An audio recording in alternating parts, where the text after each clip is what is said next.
The Squeegee kid convicted in the death of Timothy Reynolds learns his fate, how long he'll spend in prison, and how families on both sides are reacting. One Baltimore woman has her car stolen twice. It's caught on camera, and we hear about her headache again and frustration with juvenile crime in the city. A Maryland native killed in Israel. The details coming into our newsroom right now. Live from WBFF in Baltimore, this is Fox 45 News at 6. A year since a Baltimore driver was killed during an encounter with a Squeegee kid, a 16-year-old has now been sentenced for the death of Timothy Reynolds.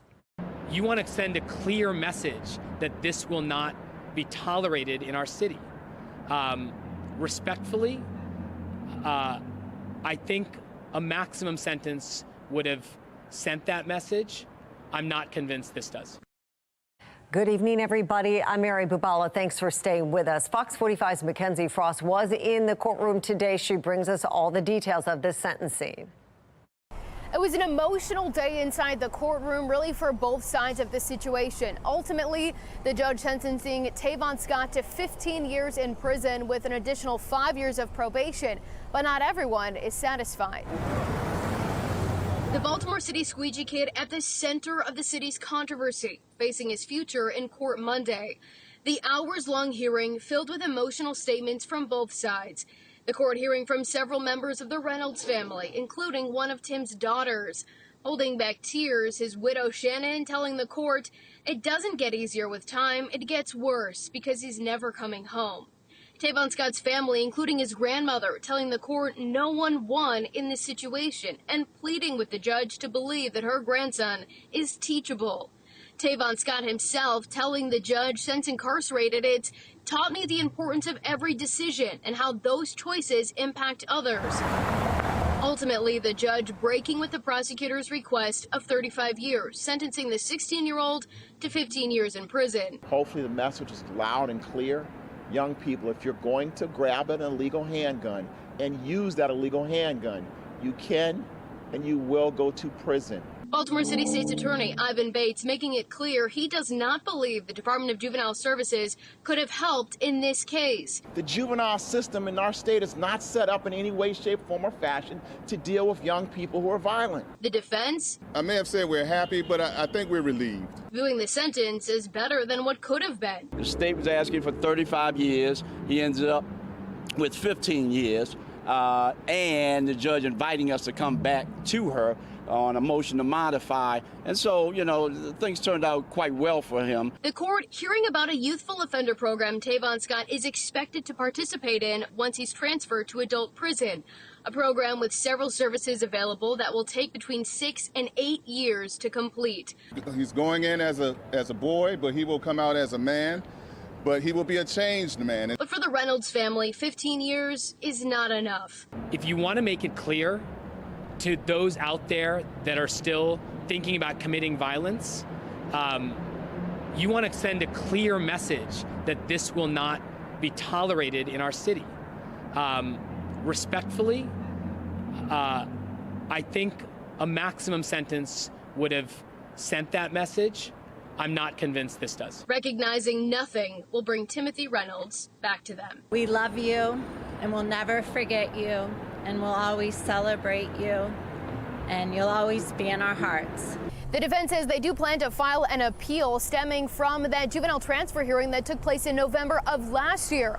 It's unclear when that appeal will be filed. In the meantime, Tavon Scott will stay in a juvenile detention facility until he turns 18. We're outside the courthouse downtown. Mackenzie Frost, Fox 45 News. Mackenzie, thank you. The death of Timothy Reynolds forced the city to launch the Squeegee Collaborative, a plan to give kids options to prevent them from being in traffic. During the gathering of mayors last week in Washington, D.C., City Administrator Faith Leach touted that program as one of the mayor's top achievements. Leach said the plan has resulted in an 83% decline in Squeegee-related calls for service. About 40 young people have also been connected to jobs or school. Right now, squeegeeing is banned at 6 intersections in Baltimore City. Well, Baltimore continues to deal with a car theft issue with more than 8,800 cars stolen this year. Tonight, Amy Simpson speaks with a resident who had her car stolen not once, but twice. Some would say lightning won't strike in the same place twice, but one Baltimore woman would likely dispute that.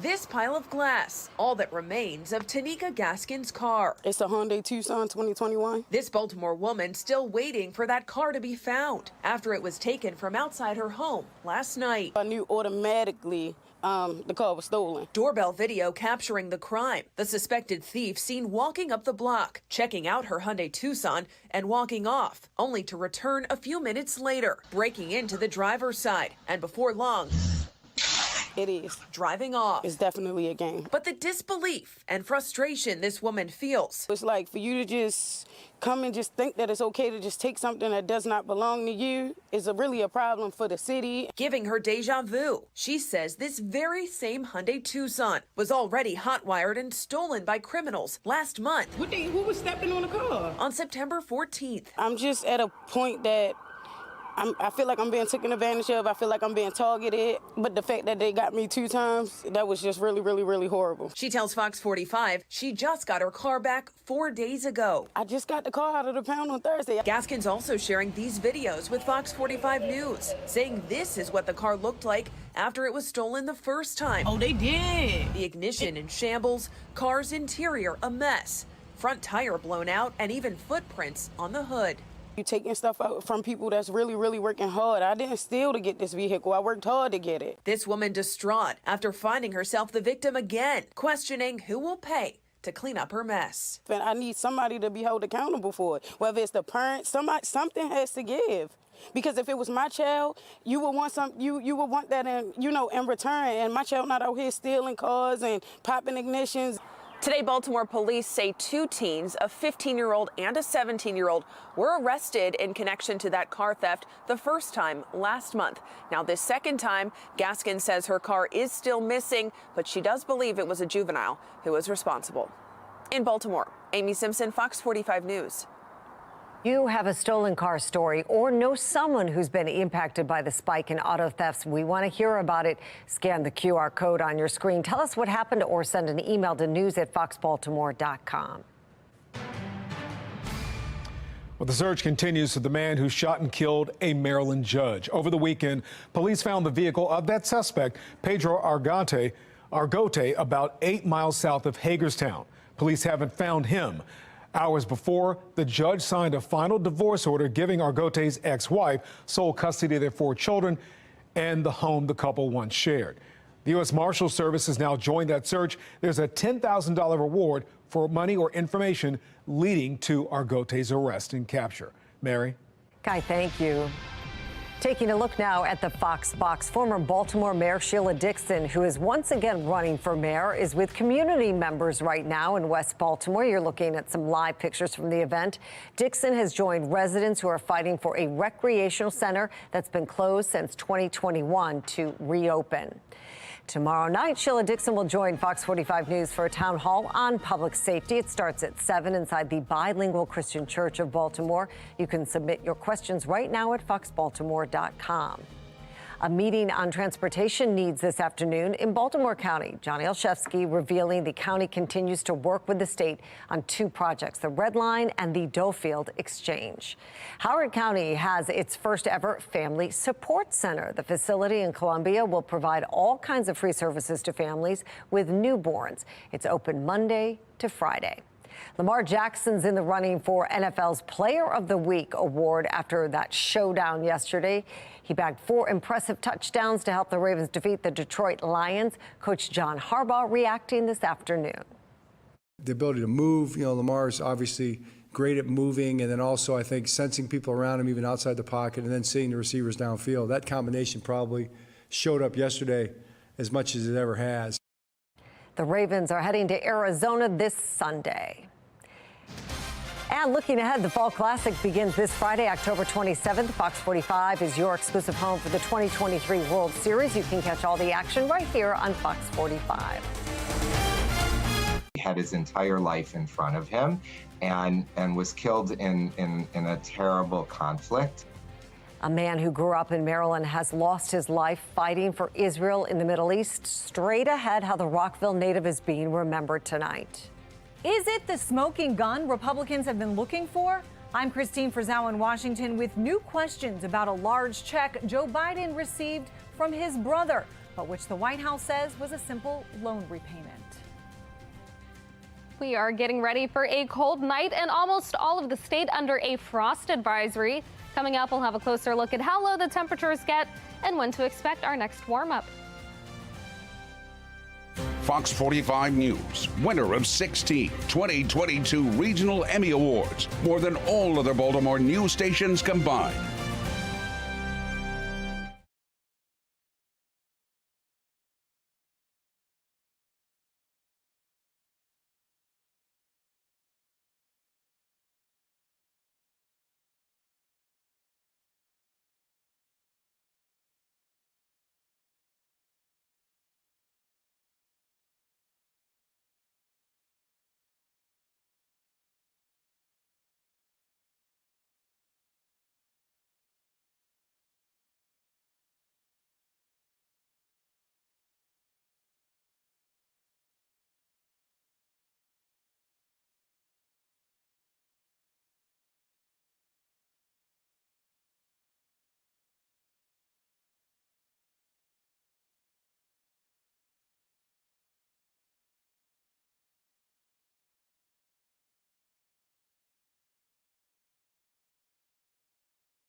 Take a look at this. This JetBlue airplane tipped up at New York's JFK Airport last night. It happened as crews were unloading the plane.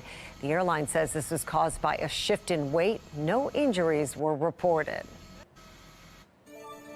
A recall alert for pet owners. The FDA has issued a voluntary recall for TFP's nutrition dog food.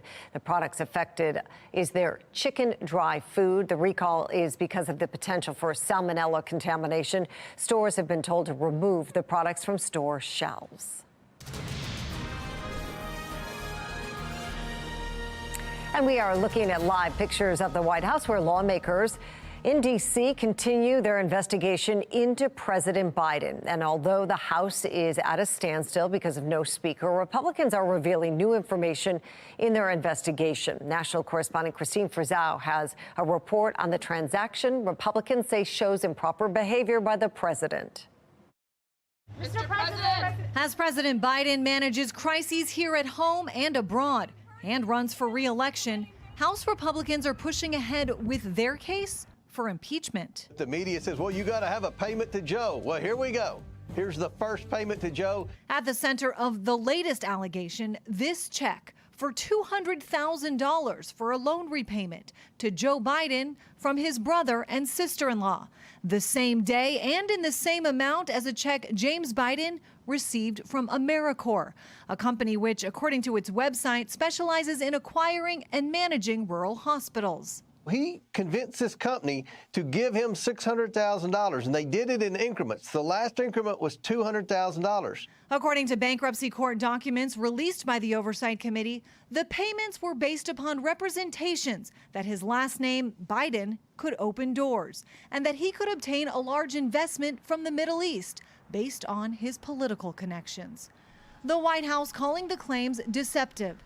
Spokesman Ian Sams posting on X, it's a loan repayment from when President Biden loaned his brother money when he was out of office in 2018, no less. Mr. James Biden and Ms. Sarah Biden.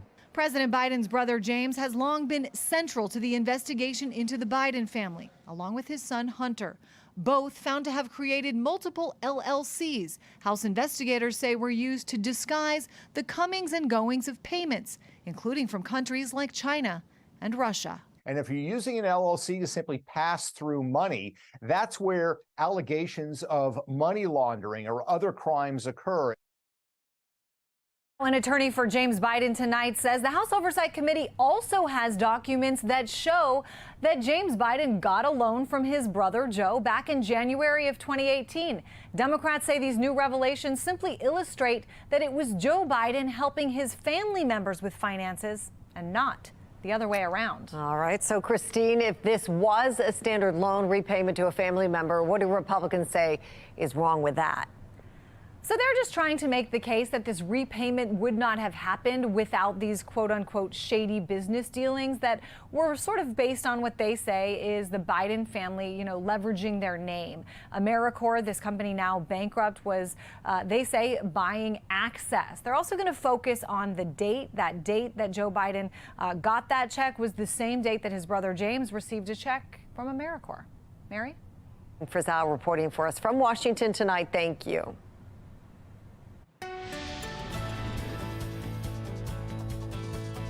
Right now, you're taking a look over Baltimore and over Towson, where it's nice and dry. We've got lots of sunshine as the sun begins to set.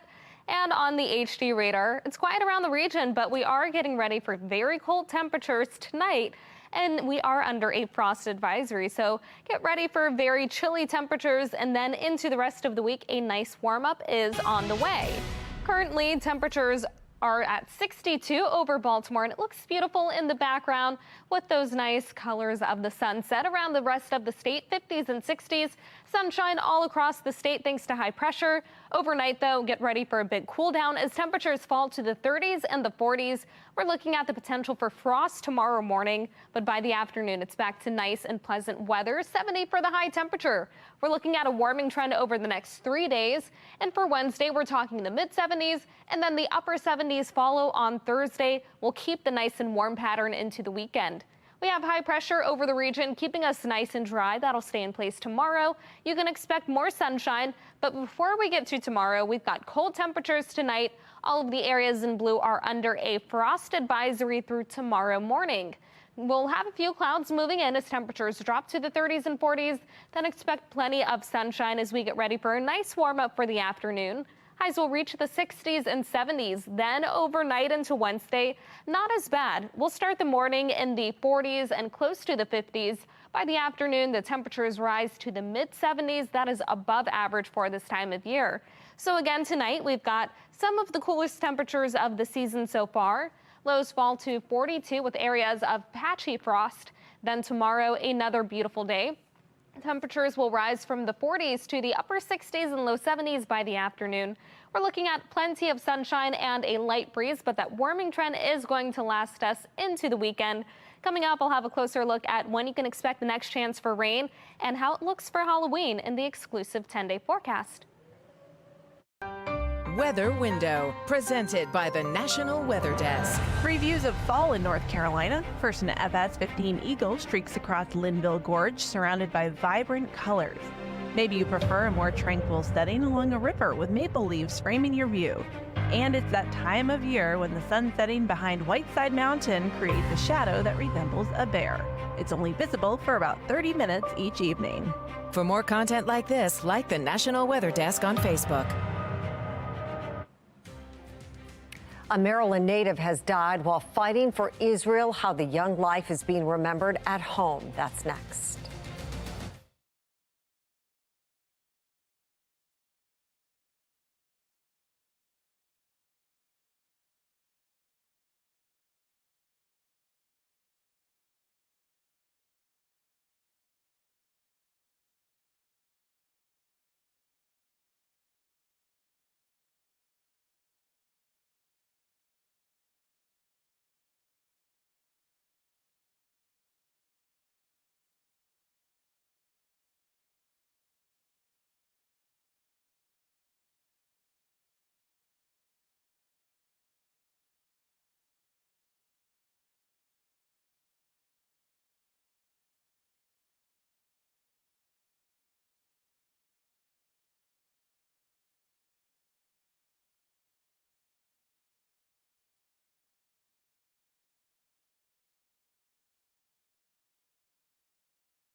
More lives continue to be lost in the Middle East as the war between Israel and Hamas continues. On Friday, a man who grew up in Maryland and was fighting with Israel died following a missile attack.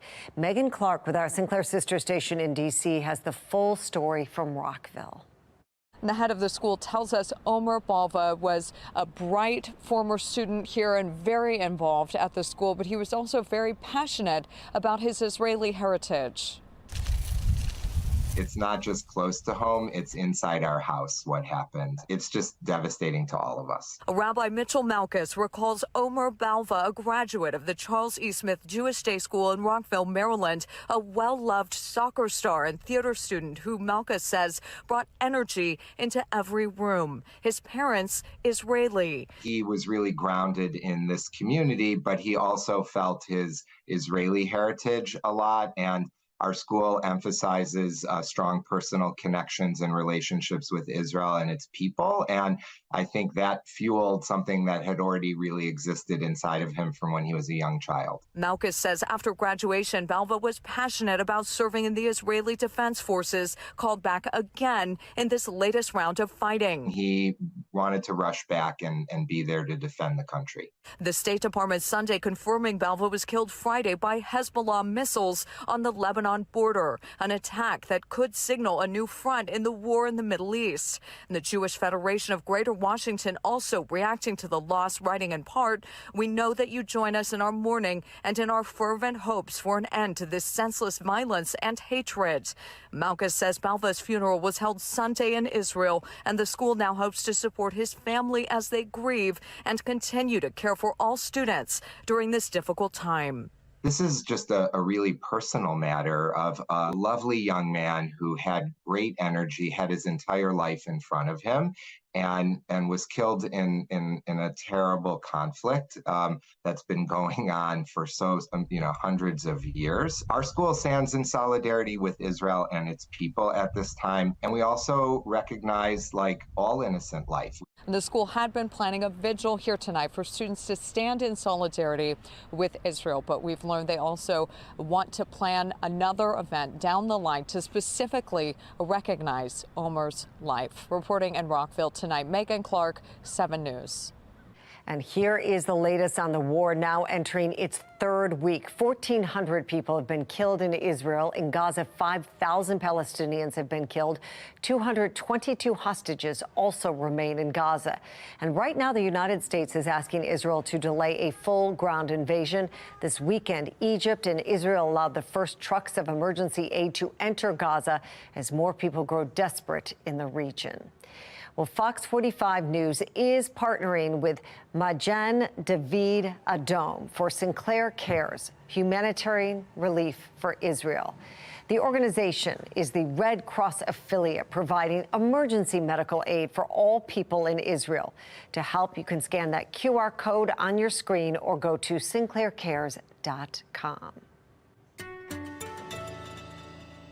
We are getting ready for a cold night, and a frost advisory is in place. We'll wake up to the 30s and 40s, but tomorrow afternoon, 70 and sunny. We'll rise to the 80s by Friday and Saturday, upper 70s on Sunday, 70s on Monday, and then for Halloween, a big cool down. Next week, we're looking at the 50s.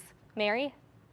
Thank you. Well, a major Thanksgiving gathering in Baltimore is changing homes, but only temporarily. Still, we're getting the word out. The B. Gaddy Thanksgiving dinner has served the needy for 42 years in Baltimore. It's an incredible tradition. Because of renovations at the Virginia Baker Center in Patterson Park, it is moving this year to the Middle Branch Fitness and Wellness Center in Cherry Hill. If you've ever been a part of the B. Gaddy Thanksgiving dinner, you see how much light it pours into the community and how much folks look forward to it. We're going to have this facility will be open to anyone in the area. Like the mayor says, we're going to do everything we can to move those that normally come out to our Thanksgiving dinner to receive the food, clothes, and other items.